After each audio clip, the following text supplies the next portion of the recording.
नमस्कार, मेरा नाम है सुरेंद्र कुमार और आप सभी का दक्षिणाई क्लासरूम में एक बार बहुत बहुत स्वागत।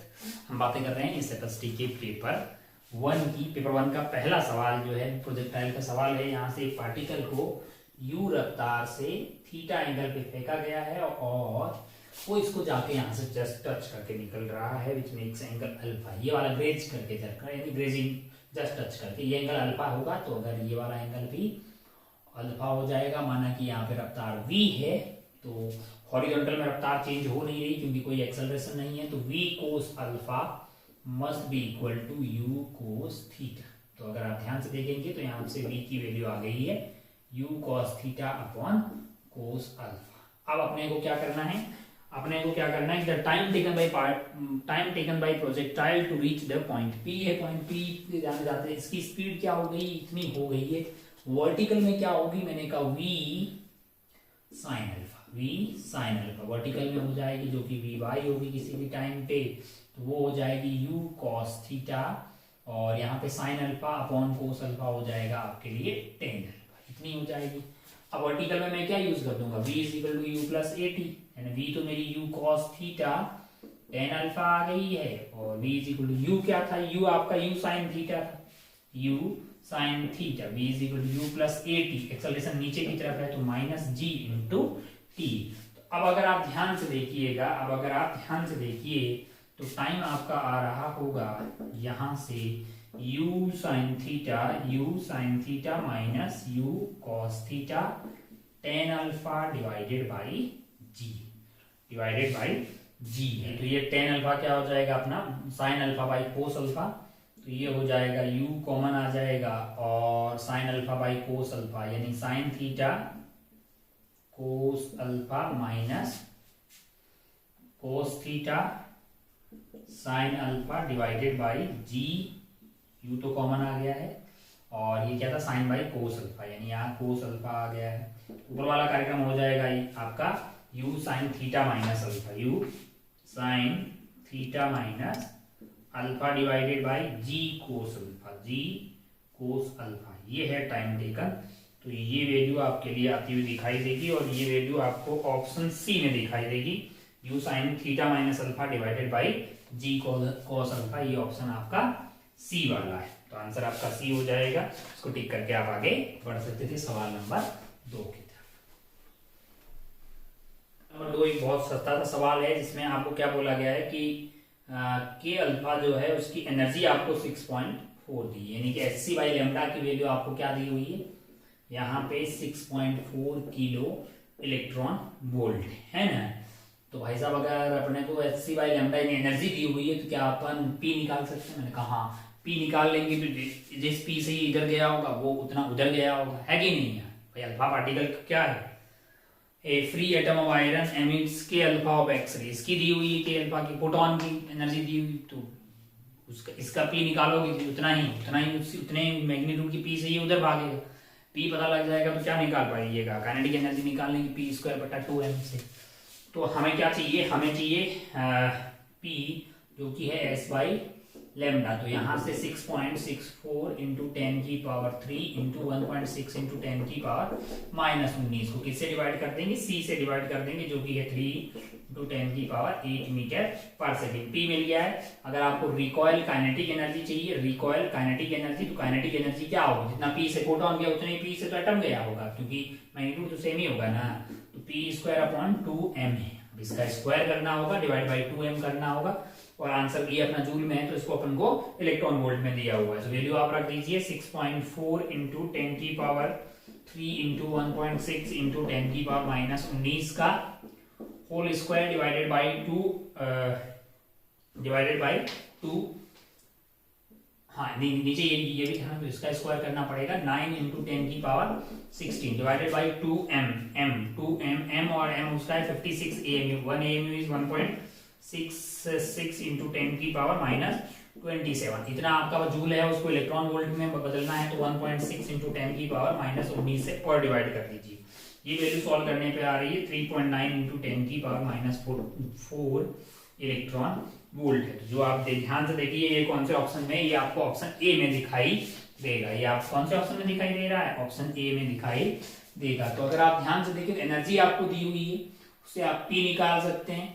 जितना फोटोन का पी होगा उतना ही एटम का पी हो जाएगा। अब एटम का पी अगर उतना ही होगा तो काइनेटिक एनर्जी आप निकाल लेंगे। Kinetic energy P square divided by 2m। तो यहां से आपका ऑप्शन जो है 3.9 इंटू 10⁻⁴ इलेक्ट्रॉन वोल्ट है। सेकंड का ये आंसर आता हुआ आपको दिखाई दे जाएगा। आइए आगे बढ़ते हैं सवाल नंबर 3 की तरफ। सवाल नंबर 3 में क्या है कि एक थर्मली इंसुलेटेड वेसल है जिस पे पानी भरा हुआ है। पानी कहाँ पे है? 0 डिग्री सेल्सियस पे। और इसने कुछ जुगाड़ निकाल रखा है उससे कि क्या कर रहे हैं, यहाँ पे वेसल इस वैक्यूम पंप से कनेक्टेड है जो कि वाटर वेपर को निकाल दे, और ये थर्मली इंसुलेटेड है, मतलब हीट कहीं और जा नहीं रही। Some water getting frozen if the given latent heat of vaporisation of water is this. अच्छा, पानी जो है वो वेपर में तब्दील हो रहा है। तब्दील हो रहा है तो उसके लिए एनर्जी कहाँ से आ रही होगी? मतलब वो तो पानी ही दे रहा होगा। तो पानी एनर्जी दे के मतलब 0 डिग्री सेल्सियस पे वाटर किस में तब्दील हो रहा होगा? वो आइस में तब्दील हो रहा होगा। तो यही आपसे पूछा है कि कितना मैक्सिमम परसेंटेज आइस में तब्दील हो सकता है। तो हमने मान लिया भाई एक्स फ्रैक्शन जो है वो आइस में तब्दील हो गया है कि नहीं है। तो 1 माइनस एक्स फ्रैक्शन जो है पानी का वो किस में कन्वर्ट हो गया होगा? वेपर में। तो वेपर में 1 माइनस एक्स को कन्वर्ट होने के लिए एनर्जी जितनी चाहिए होगी वो एक्स फ्रैक्शन ऑफ वाटर जो आइस में तब्दील हुआ है उसने रिलीज की होगी, उसके बराबर ही होगी, है कि नहीं यार, है ना। तो अब क्या हो जाएगा, दोनों साइड से आपको एनर्जी भी बैलेंस करनी है। ये वो एक्स फ्रैक्शन है जो कि आपका आइस में तब्दील हुआ है। और इसका क्या दिया हुआ है आपको? लेटेंट हीट ऑफ फ्रीजिंग जो है वो आपको दी हुई है 3.36 इंटू 10⁵ और ये वेपर में कन्वर्ट हुआ है। तो 1 माइनस एक्स इंटू इसको कितना एनर्जी चाहिए होगा? आपको दिया हुआ है latent heat of vaporisation of water is 21 into 10⁵। तो अगर आप ध्यान से देखिएगा, इसको सॉल्व करेंगे ना, इसको अगर आप सॉल्व करेंगे तो x की वैल्यू आपको आती हुई दिखाई देगी 0.862। परसेंटेज में बातें करेंगे तो भैया 86.2%, 86.2% जो कि आपका ऑप्शन ए में हो जाएगा। कोई बहुत तगड़ा सवाल नहीं था, बड़ी आसानी से आप इसको सॉल्व करके आगे बढ़ सकते थे। आइए बढ़ते हैं हम सवाल नंबर 3 के बाद में सवाल नंबर 4 की तरफ। जरा 4 में थोड़ा सा लेंथी था तो मैंने कैलकुलेशन पहले कर दी। 4 में क्या हो रहा है ना कि मतलब एक इंजन है जो इधर की तरफ आ रहा है, मैंने उसकी रफ्तार को vs मान लिया। vs is the velocity of source and v is the velocity of sound माना है मैंने, और इसकी फ्रीक्वेंसी n थी। भाई साहब यहाँ पे खड़े हैं, भाई साहब को दो फ्रीक्वेंसी सुनाई देगी, एक जब ये आ रहा होगा और एक तब जा रहा होगा। जब आ रहा होगा उसको n1 लिखा और जब जा रहा होगा उसको n2 लिखा। v plus velocity of observer 0, v minus क्योंकि ये सोर्स पास में आ रहा है, v minus vs into frequency of source, इसको no हमने लिखा है। सिमिलरली ये दूर जा रहा होगा तो यहाँ पे v प्लस vs आ जाएगा, ये आपको n2 प्राप्त हो गया। अब सवाल में n2 बाई n1 की वैल्यू को f दिया हुआ है, तो मैंने n2 को भी रख दिया, n1 को भी रख दिया, और यहां से क्या किया मैंने, v को कॉमन लेके यहाँ पे डिवाइड किया, तो vs by v, vs by v, vs by v। vs क्या है? वेलोसिटी ऑफ सोर्स है, और v क्या है? वेलोसिटी ऑफ साउंड है। अगर आप इस रेशियो को मैंने x मान लिया तो सॉल्व करके ये निकाल लिया कि भाई vs बाई v की value 1 minus f divided by 1 plus f आ रही। बहुत बढ़िया लगा, अपने को अच्छा लगा। अब आप ध्यान से देखें तो आपको ये पूछा कि डेल्टा f बताइए, तो n1 माइनस n2 होगा, यानी कि जो आने के टाइम और जो जाने के टाइम सुनाई दे रही उनका डिफरेंस है। तो n1 और n2 को अपन क्या लिख सकते हैं? n1 इंटू f, तो n1 इंटू 1 माइनस f आ गया, और n1 को लिखना है तो वही n0 और ये v से डिवाइड कर दो तो 1 divided by 1 minus vs by v। vs by v की वैल्यू ये रही भाई साहब, ये वैल्यू को उठा के ड्र यहाँ पे डाल दिया और सॉल्व किया तो n0 into 1 minus F square upon 2f आता हुआ आपको दिखाई देगा, और ये डाटा अवेलेबल है आपके पास ऑप्शन बी में। तो आपका जो फोर्थ का करेक्ट आंसर है दैट इज बी। आइए आगे बढ़ते हैं सवाल नंबर 5 की तरफ। एकदम सस्ता सवाल है, 1 से लेके आप 2 तक लेके जा रहे हैं सर्कुलर पाथ में, एक्सटर्नली एजेंट है और स्लोली लेके जा रहे हैं, मतलब वेलोसिटी इसकी 0 है, यहाँ पे भी 0, यहाँ पे भी 0, चेंज इन काइनेटिक एनर्जी 0। तो work done from external agent plus work done by electrostatic force is equal to change in kinetic energy. तो यहाँ से ये तो अपने पास कितना आता है, u initial minus u final. तो work done by external agent यहाँ पे क्या उधर ले जाइए, u final minus u initial, और u को क्या लिख दीजिए, q into v final minus q into v initial, मतलब q into v at position 2 minus v at position 1 है ना। और वी क्या होता है भाई साहब, अगर आप क्यू आपका जो है सौभाग्य से आपका क्यू खुद ही माइनस क्यू है ना। क्यू आपका क्या है, माइनस क्यू है। क्यू यहाँ पे माइनस क्यू है। V2 क्या हो जाएगा, मैंने कहा अगर आप ध्यान से देखें तो के क्यू डिवाइडेड बाई बीच की दूरी कितनी है, a, और यहाँ पे के क्यू बीच की दूरी कितनी है, 3a है। तो यहाँ ध्यान से आप देखिएगा तो ये आपका माइनस क्यू हो गया है और 3a आएगा एलसीएम, तो ये 3 माइनस 1 यानी कि 2k क्यू। तो अगर आप ध्यान से देखें तो माइनस ऑफ 2/3k ये आपको ऑप्शन नंबर डी में दिखाई देगा। तो एक बहुत ही सस्ता सवाल था और ये आसानी से आप करके आगे बढ़ सकते थे क्योंकि वो धीरे धीरे स्लोली लेके जा रहा है ना। चलिए, तो ये आपका 5 हो गया। 6 में अगर आप ध्यान से देखिएगा, किसमें, 6 में ऐसा है कि इस तरह का कार्यक्रम है। कैसा है, यहां पे ऐसा लूप रखा हुआ है और यहां पे लूप की रफ्तार v है। लूप की रफ्तार आपको क्या दी हुई है, v दी हुई है और ये पॉइंट जो है वो l/2, 0 है और यहाँ पे माइनस l/2, 0 है। बहुत बढ़िया भाई। Square law velocity magnetic field varies with v is this the induced EMF in the loop is. मैंने कहा देखो जरा ध्यान से देखो, इसमें कुछ भी इंड्यूस होने वाला नहीं है क्योंकि v cross b dot l जो है वो ट्रिपल प्रोडक्ट यहाँ पे 0 हो जाएगा। इसमें देखते हैं भाई साहब v b l, b कौन सी डायरेक्शन में है, इनटू द प्लेन, ठीक है। अंदर मान लेते हैं तो यहाँ पे ऐसा आएगा, मान लो कि E1 आ गया और यहाँ पे ऐसा आएगा प्लस माइनस E2 आ गया। तो आपका नेट आंसर होगा E1 माइनस E2 का मोड मतलब जो। तो E1 की वैल्यू हो जाएगी v b, लेंथ की कितना है भाई साहब इसका, square loop velocity v in plane the induced EMF square loop l/2 length आपका l आ जाएगा यानी कि VBL आ जाएगा। यहाँ का पोटेंशियल E1 जो कि हो जाएगा, v की वैल्यू क्या है आपके लिए, v है। b की वैल्यू यहाँ पे क्या होगी, मैंने कहा b की वैल्यू है B0 1 प्लस x और x की वैल्यू है l/2, तो l/2 divided by l into आपका l आ गया, तो वो आ गई VB0 और ये वैल्यू की कितनी आ रही है 3l/2 यानी कि 3/2 VB0 L, 3/2 VB0 L आ गया। बहुत बढ़िया भाई साहब, बहुत ही शानदार। अब अगर आप ध्यान से देखें दूसरा वाला जो है, यहां का पोटेंशियल डिफरेंस E2 की बात करें तो इसकी वैल्यू भी क्या होगी VB0 मतलब b की वैल्यू B0 इंटू 1 प्लस ये माइनस l/2 का माइनस 1/2 हो जाएगा इंटू l आ जाएगा। तो ये VB0 l/2 आ गया, VB0 l/2 है। अगर आप ध्यान से देखिए तो ये दोनों बैटरी आपस में अपोज कर रही है, तो नेट आपका E1 माइनस E2 हो जाएगा। 3/2 में से ये घटा दीजिएगा तो बचेगा कितना, VB0 L ही बचेगा, है ना।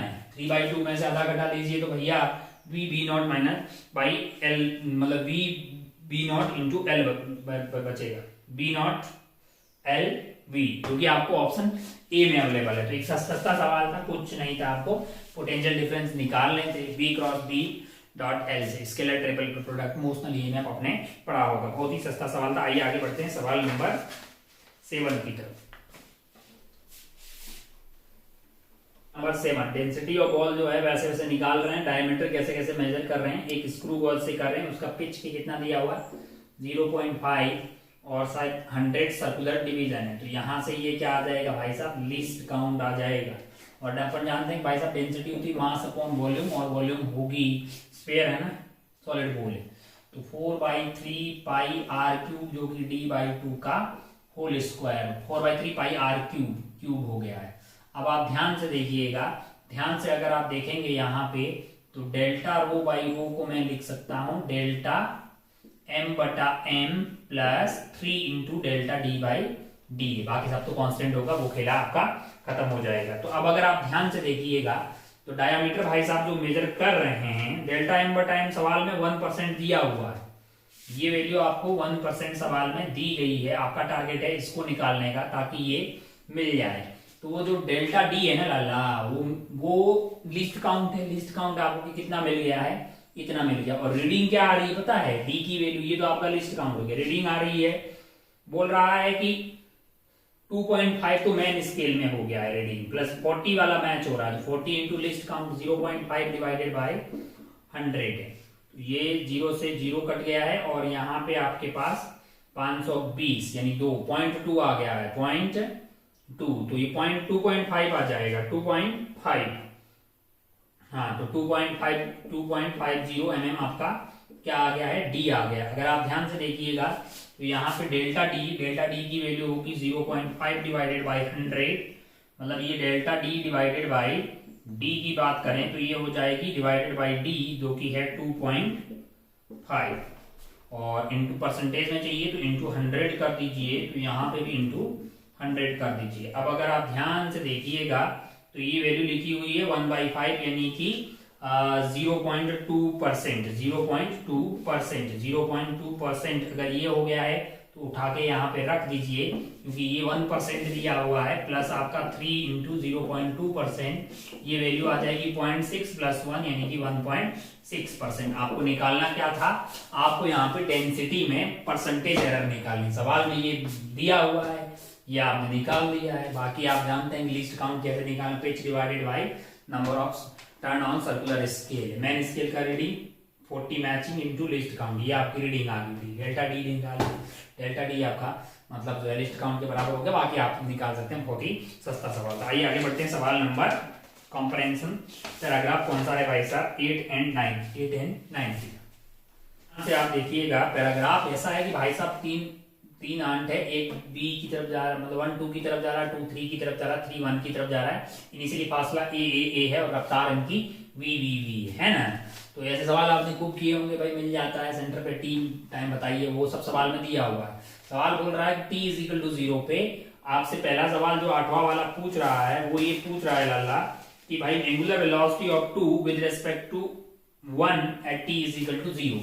टी इज इक्वल टू 0 पे ये रफ्तार v ऐसे रहेगी और ये रफ्तार v ऐसे रहेगी। एंगुलर वेलोसिटी अगर आपको याद हो तो omega is v perpendicular relative है ना, v इज इक्वल टू मतलब v perpendicular relative, v is equal to omega r वहीं से आता है ना, तो v perpendicular relative divided by r आ जाता है, r बीच की दूरी है मतलब है ना, पर तो बीच की दूरी तो a हो गई, ये परपेंडिकुलर रिलेटिव देखना होगा, तो इस v के दो कंपोनेंट कर देते हैं। ये वाला आपका 60 डिग्री का एंगल होगा, तो इधर वाला कंपोनेंट क्या आ जाएगा v cos 60 और इधर वाला v sin 60। तो इसकी परपेंडिकुलर में कुछ रफ्तार नहीं है और इधर है v√3/2।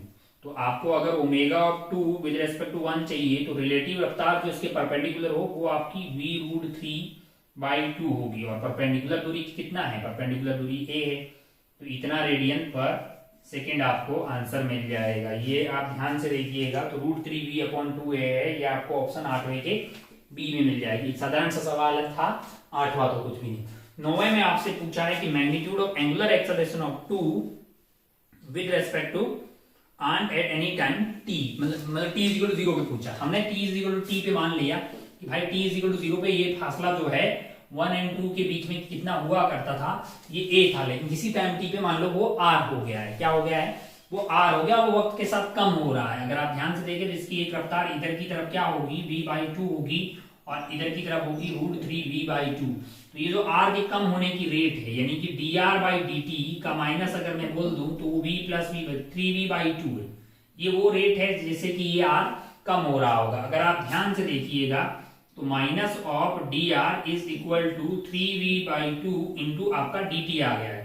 अब आप ध्यान से देखिए, जरा ध्यान से देखिए, तो हम यहाँ पे क्या कर सकते हैं, इंटीग्रेशन कर सकते हैं, बिल्कुल कर सकते हैं। टाइम आपका कहां से कहां तक जा रहा है, 0 से t तक जा रहा है। t इज इक्वल टू 0 पे r की वैल्यू a थी, और मान लो किसी टाइम पे आपके पास जो है r हो गई है, तो ये वैल्यू आ गई आपकी a minus r which is equal to 3v/2 into dt का इंटीग्रेशन आपका t आ गया है ना। अरे ठीक है भाई, r माइनस a था, a माइनस ये कर दिए, तो यहां से आपका r की वैल्यू क्या आ गई, r की वैल्यू आ गई a minus 3vt divided by 2 आ गया।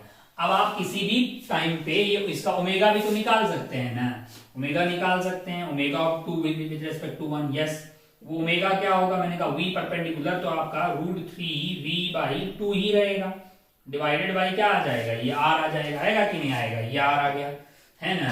अब आप ध्यान से देखिएगा, तो आपको ओमेगा नहीं निकालना है, आपको किसी भी टाइम पे ओमेगा नहीं है, आपको अल्फा निकालना है। तो आपको क्या करना पड़ेगा, alpha is basically D omega divided by D T है।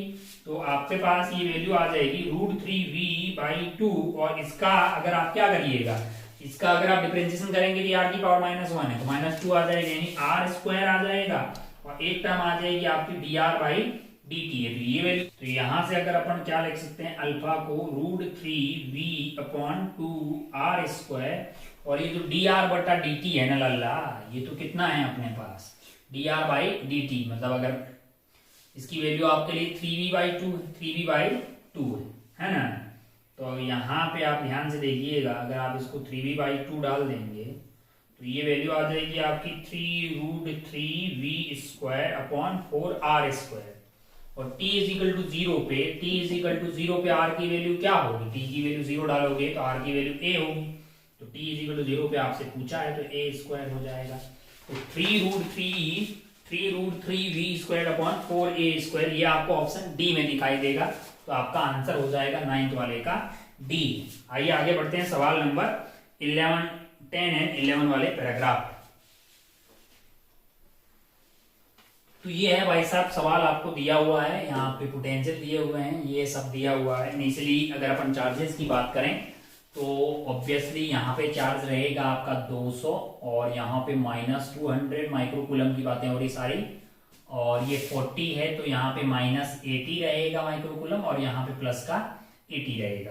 अब सवाल है कि भाई स्विच S1, S2, S3 सबको क्लोज कर दिया गया है, तो इसको क्लोज और इसको भी क्लोज कर दिया है, और ये पोटेंशियल सेम हो गए हैं, तो ये ऐसा कार्यक्रम आपको बनता हुआ दिखाई दे रहा होगा। ऐसा होगा तो ये क्या होगा, ये ऐसा सवाल है, सिंपल ऐसा सवाल बन गया है कि दो कैपेसिटर थे और इनको क्या कर दिया है, ऐसे करके कनेक्ट कर दिया है। फाइनली क्या हो जाएगा, यहाँ पे पोटेंशियल सेम हो जाएगा, तभी आगे चार्जेस का फ्लो होना बंद हो जाएगा। तो यहाँ पे आपके पास तब चार्ज आ जाएगा 2v, और यहाँ पे कितना आ जाएगा, ये आपका 2, ये भी 2 माइक्रोफैरेड है, 4 माइक्रोफैरेड है। अगर आप ध्यान से देखिएगा तो ये 4 माइक्रोफैरेड है, सॉरी, अगर ये 4 होगा तो यहाँ पे चार्ज आपका 160 एंड प्लस का 160 ये रहेगा। अगर ऐसा है तो अगर आप ध्यान से देखिएगा तो यहाँ पे 2 और यहाँ पे 4 v आ जाएगा, तो टोटल इन दोनों प्लेट के चार्ज को अगर देखा जाए तो 6v आ जाएगा। और इनिशियली इन दोनों प्लेट का जो अपन ने कनेक्ट कर रखी है, कौन सी वाली, अगर आपको ध्यान से देखिएगा तो प्लस से प्लस कनेक्टेड है ना, ये ऐसा ही तो है, ये ऐसा है, एक कैपेसिटर ऐसा है और एक कैपेसिटर ऐसा है, और इनिशियली क्या थी, यहाँ पे 200 है, यहाँ पे आपका -200 है, और ये स्विच के बंद होने से पहले की बात है, यहाँ पे आपका -160 है, और यहाँ पे 160, सॉरी ये वाला 160 प्लस का है और ये वाला -160। तो अगर आप ध्यान से देखिएगा इन दोनों प्लेट का टोटल चार्ज पहले कितना था, 200 प्लस 160, और अब वो 6v के बराबर आ जाएगा। तो 200 प्लस 160 आपका हो गया है 360, यानी v की वैल्यू आपके पास 60 वोल्ट आ जाएगी। यानी अब कॉमन पोटेंशियल आपका कितना हो गया है, 60 वोल्ट। अगर 60 वोल्ट हो गया है, यहाँ पे प्लस और यहाँ पे माइनस, तो इस पे चार्ज की कितना आ जाएगा, 60 इंटू यहाँ पे 120 आ जाएगा, और यहाँ पे 60 इंटू 4 यानी कि 240 आ जाएगा। यहाँ -240 हो जाएगा, और यहाँ पे -120। तो अगर आप ध्यान से देखिएगा तो यहाँ पहले कितना था, 200 था, आपकी कितना हो गया है, 120 हो गया। तो 80 यहाँ से निकला होगा, उन्होंने कहा हाँ, यहाँ से 80 जाके इसमें ऐड हुआ होगा, तभी वो क्या हो गया है, 240 हो गया है। तो अगर आप ध्यान से ऑप्शन देखिएगा, नो चार्ज विल फ्लो, अगर 10th वाले ऑप्शन आप देखेंगे तो फर्स्ट गलत हो गया है आपका, सेकंड बोल रहा है कि 80 माइक्रोकूलम का चार्ज फ्लो होगा, सही बात है। S1, S2, S3 सब ये ऐसे सीरीज में कनेक्टेड है, सब में सेम ही आएगा, तो बी भी सही हो गया और आपका सी भी सही हो गया। जब बी और सी सही होगा तो डी अपने आप गलत हो जाएगा। तो 10th का आंसर आपका आ गया है बी एंड सी। आइए देखते हैं 11। After closing all the switch C1 is filled with dielectric coil. अब आप ध्यान से देखिएगा तो टोटल जो चार्ज हैं वो आपका कितना है, यहाँ पे आप देखिए 360 मतलब 240 प्लस 120, 240 प्लस 120 इज बेसिकली 360। कितना है? 360। अब वो बोल रहे हैं कि ये वाला जो है ना, इसका C कितना था? 2 माइक्रोफैरेड था। इसमें क्या कर रहे हैं कि एक कैपेसिटी, एक मतलब डाइलेक्ट्रिक कहां डाल रहे हैं और उसका डाइलेक्ट्रिक कांस्टेंट 2 है। तो अब नया कैपेसिटेंस की कितना हो जाएगा? 2 into 2, यानी कि ये भी 4 माइक्रोफैरेड हो जाएगा। 4 माइक्रोफैरेड होगा तो फिर भैया जो है दोनों में इक्वली चार्ज जो है वो डिस्ट्रीब्यूट हो जाएगा, क्योंकि दोनों पैरेलल में, दोनों का कैपेसिटेंस भी सेम है। तो टोटल आपका चार्ज कितना था? 360 था। तो अब इस पे कितना हो जाएगा? 180 हो जाएगा, और इसमें भी 180 हो जाएगा। तो अब आप सब कुछ निकाल सकते हैं, कोई बहुत तगड़ी चीज नहीं है। Final charge on C1 and C2 180 होगा। ए भी आपका 11th वाले का सही है, B C D है ना। दूसरा बोल रहा है कि energy stored in C1 and C2। अब एनर्जी स्टोर्ड निकालनी है तो Q²/2C कर दीजिए भैया, Q²/2C। C आपको पता है, Q आपको 120 मतलब Q आपको 180 दिया हुआ है फाइनली।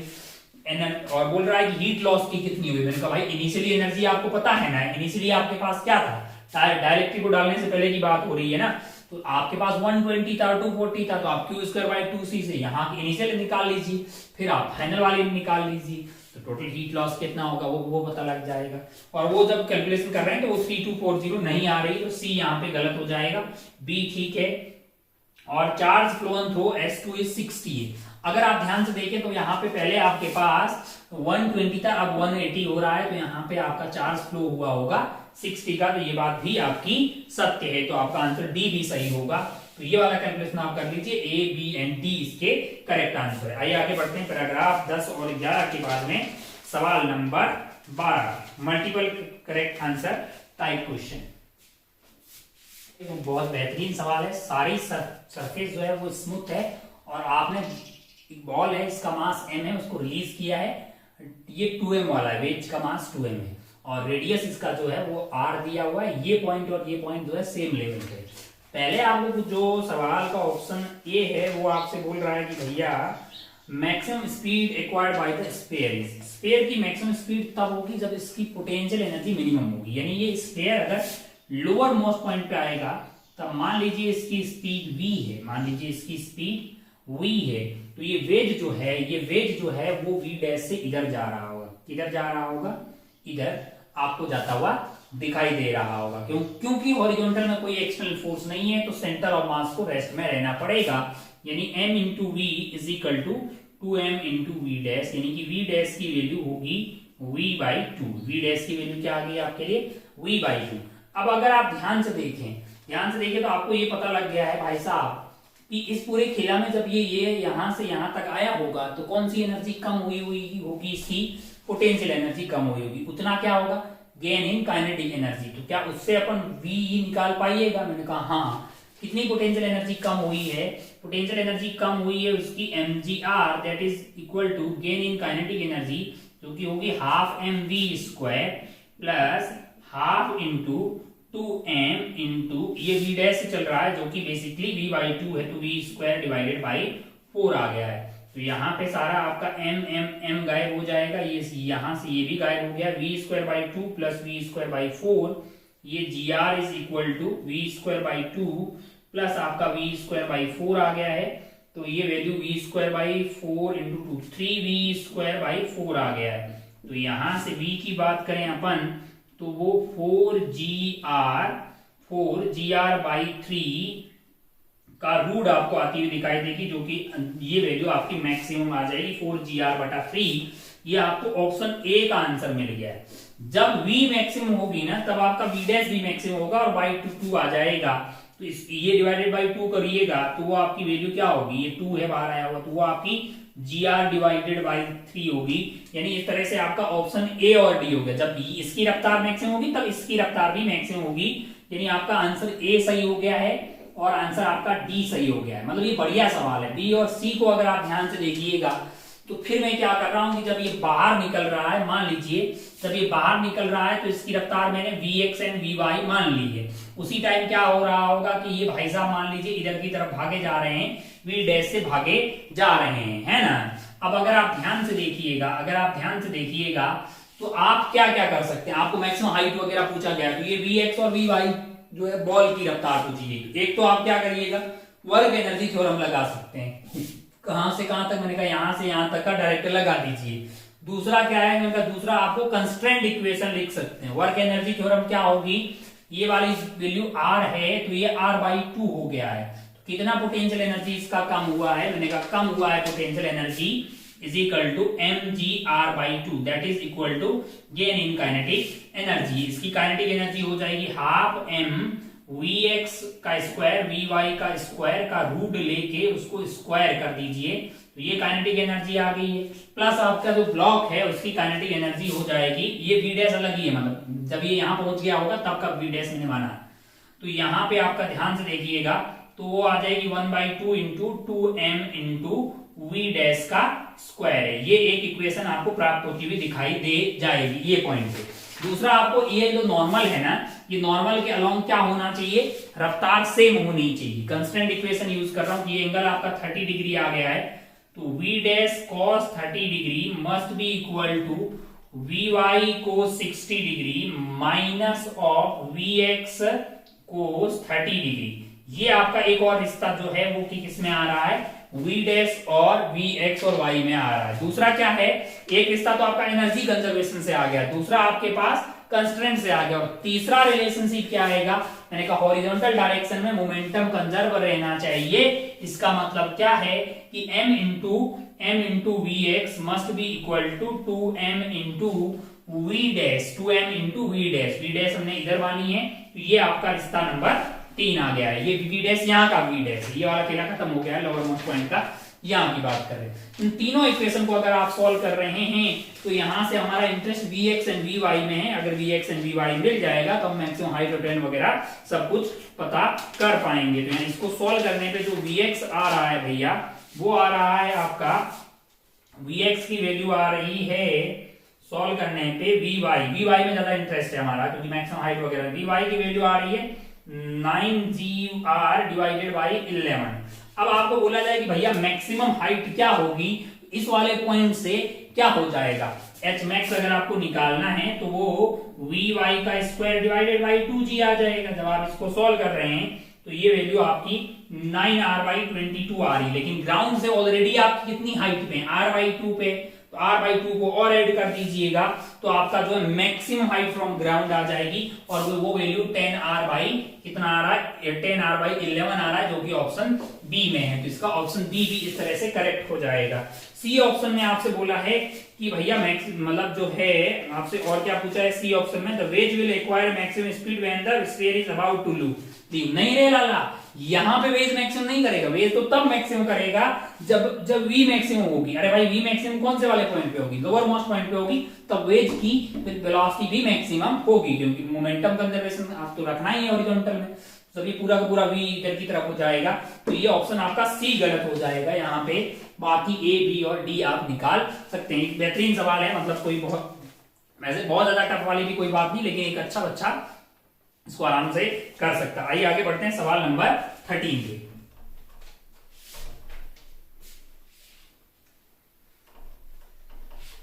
सवाल नंबर 13 एंड 14 बहुत ही सस्ते सवाल है। सवाल नंबर 13 में क्या है कि 2 मोल ऑफ हीलियम दिए हुए हैं, 2 मोल हीलियम के दिए हुए हैं। हीलियम मोनोएटॉमिक गैस है, F की वैल्यू आपके लिए 3 आ गई है, और H2 जो है 2 मोल ऑफ H2 दिए हुए हैं। H2 आपका एटॉमिक गैस है, F की वैल्यू 5 आ गई, और N2 की वैल्यू आपके लिए 2 दी हुई है। और मतलब इनिशियली जो है 3 लीटर इनकी वॉल्यूम है 27 डिग्री सेल्सियस पे, और उसकी वॉल्यूम को सडनली डिक्रीज करके 3/2 कर दिया। मतलब V1 भी आपको दिया हुआ है, P2 भी आपको, और सडनली किया तो ऐसा कौन सा प्रोसेस रहा होगा, एडियाबैटिक प्रोसेस रहा होगा। Choose the correct option. Gamma निकालना भैया तो Cp mixer divided by Cv mixer करना पड़ेगा, और वो होती है N1 Cp1 divided by N2 Cp2 divided by N1 plus N2। Similarly आपका N1 Cv1 plus N2 Cv2 divided by N1 plus N2, N1 plus N2 घट जाएगा, N1 की वैल्यू 2 हो गई, Cp लिखना आपको आता है, Cp आपका हो जाता है +2 डिवाइडेड बाय 2 इंटू आर, और Cv आपका हो जाता है F/2 इंटू आर। तो जस्ट वैल्यू रखनी तो आपको गामा मिक्सर प्राप्त हो जाएगा, जो कि 3/2 आ रहा है, ठीक है। मतलब ऑप्शन ए आपका ठीक है। ऑप्शन बी में अगर आप बात करें तो फाइनल टेम्परेचर इज दिस। तो अब आप ध्यान से देखिए, पीवी की power gamma is equal to constant. अच्छा ये क्यों लगा, ये हमें कैसे पता लगा, क्योंकि प्रोसेस सडन है तो हम एडियाबैटिक है, तो हमने लिख दिया उसको टीवी की power gamma -1 is equal to constant. Initial temperature पता, इनिशियल वॉल्यूम पता, इनिशियल टेंपरेचर आपको 27 डिग्री दिया हुआ, वॉल्यूम भी आपको दिया हुआ है, लीटर में तो वो कट जाएगा दोनों साइड से। T2 इंटू वी की पावर गामा -1, तो अननोन कौन हुआ, T2 हुआ। जब आप सॉल्व कर रहे हैं तो वो 300√2 आता हुआ दिखाई दे रहा है, तो ऑप्शन 2 भी सही है। ऑप्शन सी में देखें तो gamma will be change at higher temperature, मैंने कहा हायर टेम्परेचर पे एफ की वैल्यू चेंज हो जाती है। क्यों चेंज हो जाती है, क्योंकि हम वाइब्रेशनल डिग्री ऑफ फ्रीडम भी वहां पे काउंट करते हैं, तो यस गामा भी वहां पे चेंज हो जाएगा। हम अभी उसको मतलब काउंट नहीं कर रहे हैं। Work done in compression is totally converted into energy. अगर आप ध्यान से देखें तो delta Q is equal delta U plus delta W. Delta U तो जीरो, क्योंकि प्रोसेस कैसा एडियाबेटिक है। तो अगर आप ये नेगेटिव वर्क डन कर रहे हैं यानी कंप्रेस कर रहे हैं, तो भाई पोटेंशियल एनर्जी मतलब जो इंटरनल एनर्जी है वो आपकी बढ़ेगी ना यार, ऑब्वियस। ये तो आपका ऑप्शन डी भी सही हो गया, ऑप्शन डी भी सही हो गया। तो ये बहुत ही सस्ता सवाल था, सारे ऑप्शन सही है इसके। 14 भी वैसा ही है, मतलब एक रिंग रखी हुई है, मतलब एक रिंग रखी हुई है और एक्स वाई प्लेन में रखी हुई है, और यहाँ पे z is equal to z naught पे, z is equal to z naught पे मान लो कि एक चार्ज रखा हुआ -q का, तो भाई रिंग के कारण इलेक्ट्रिक फील्ड होगा ऊपर की तरफ, है कि नहीं यार। तो -q है तो उस पर चार्ज मतलब फोर्स यहाँ पे ग्रेविटी को इग्नोर करने का, नेगेटिव ग्रेविटी, तो q इंटू ई से, ई ऊपर की तरफ होगा तो q इंटू ई, क्योंकि -q इधर की तरफ फोर्स लगेगा, इतना फोर्स लगा। अब आप ध्यान से देखिए जेड बहुत छोटा हो डर, तो इसको अपन भूल जाएंगे, तो F इज इक्वल माइनस के जेड के फॉर्मेट में आ गया, तब एचएसएम करता हुआ दिखाई देगा। और अगर जेड बहुत बड़ा हो तो क्या फिर ये directly proportional F is equal to minus of k into z के फॉर्मेट में है क्या, नहीं, तब एचएसएम नहीं करेगा। लेकिन हाँ minus of something into Z है तो भैया वो ऑसिलेशन करता हुआ दिखाई देगा, क्योंकि ये माइनस है और ये वाला इलेक्ट्रिक फील्ड इधर होगा तो बुलाएगा, है ना, क्योंकि ये वाला चार्ज आपका क्या है, पॉजिटिव पॉजिटिव पॉजिटिव, तो वो उसको बुलाएगा, यहाँ आते आते जीरो हो जाएगा, फिर इसके बाद रफ्तार आ जाएगी, आगे जाएगा तो वो वापस बुलाएगा। तो ऐसे ऐसे मोशन करेगा, ऐसे ऐसे मोशन तो हमेशा करेगा, भले जेड की वैल्यू आप कुछ भी रख दो, लेकिन जेड की वैल्यू बहुत स्मॉल होगी तो वो F is equal to minus of k z का फॉर्मेट बन रहा है, क्योंकि तब आप इसको इग्नोर मार सकते हैं, है कि नहीं है। तो बहुत ही सस्ता सवाल है। बोल रहा है पीरियोडिक फॉर ऑल, मैंने कहा पीरियोडिक तो हमेशा होगी, लेकिन वही भाई साहब को एचएसएम होगी ऐसा कोई जरूरी नहीं है। बोल रहा है कि सिंपल हार्मोनिक मोशन होगी हमेशा के लिए, गलत। सी में बोल रहा है कि अप्रोक्सीमेटली सिंपल होगी तब जब बहुत कम हो, मैंने कहा बिल्कुल सही बात। और D is equal to such that P crosses O and continue to move along ZX, minus infinity पे नहीं जाएगा लाला, क्योंकि ये वापस बुलाने लग जाएगा, रुक जाएगा और वापस आएगा, पीरियोडिक मोशन करेगा। विचार गलत है डी वाले इसकी, तो आंसर आपका ए एंड सी हो गया। आइए आगे बढ़ते हैं सवाल नंबर 15 पे।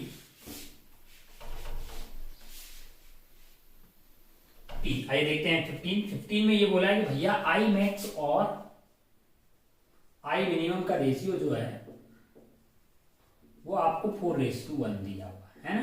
तो आई मैक्स आपका directly proportional to A max होगा, और ए मैक्स होगा A1 प्लस A2 का होल स्क्वायर। वहीं आई मिनिमम जो होगा वो A1 माइनस A2 के होल स्क्वायर के हिसाब से। ये रेशियो आपको कितना दिया हुआ 4:1। यहां से A1 plus A2 divided by A1 minus A2 की वैल्यू अपन क्या लिख सकते हैं 2:1। यहां से A1 by A2 plus 1 divided by A1 by A2 minus 1 की वैल्यू 2 आ गई। हमें ये निकालना है, मान लो x plus 1 upon x minus 1 is equal to 2। तो यहां से आ गया ये x plus 1 is equal to 2x minus 2। ये वैल्यू आपके लिए आ गई है x इज इक्वल टू 3, यानी कि A1 बाई A2 का वैल्यू क्या आ रहा है 3/1 आ रहा है। अब आप जानते हैं कि I1 क्या होगा, डायरेक्टली प्रोपोर्शनल टू A1 का स्क्वायर। सिमिलरली I2 क्या होगा, डायरेक्टली प्रोपोर्शनल टू A2 का स्क्वायर।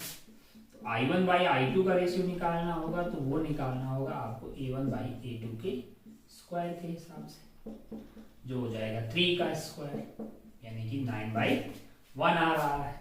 तो अगर आप ऑप्शन देखिएगा तो intensity at the screen due to 2 slits are 9:1। First आपका करेक्ट हो जाएगा।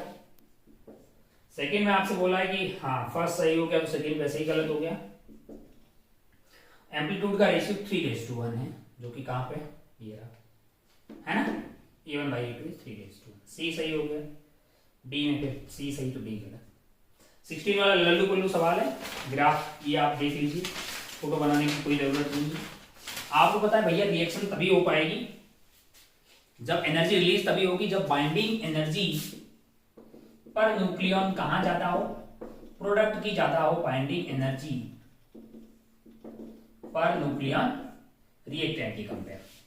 तो अगर आप ध्यान से देखिएगा तो बी वाला ऑप्शन जो है जिसमें डी डी जी में कन्वर्ट हो रहे हैं, डी डी आपके दो दो में है, यानी 4 और जी जो है खुद ही 8 पे, तो यहाँ पे बाइंडिंग है और ये एक्सिस पे बाइंडिंग एनर्जी पर न्यूक्लियन दी हुई है जो कि ज्यादा आ रही है, तो बिल्कुल ये रिएक्शन फिजिबल होगी, क्योंकि बाइंडिंग एनर्जी पर न्यूक्लियन अगर ज्यादा हो रही है इसका मतलब रिएक्शन फॉरवर्ड जा रही है, इसका मतलब एनर्जी रिलीज होगी। तो बहुत ही आसान सा सवाल था 16 वाला।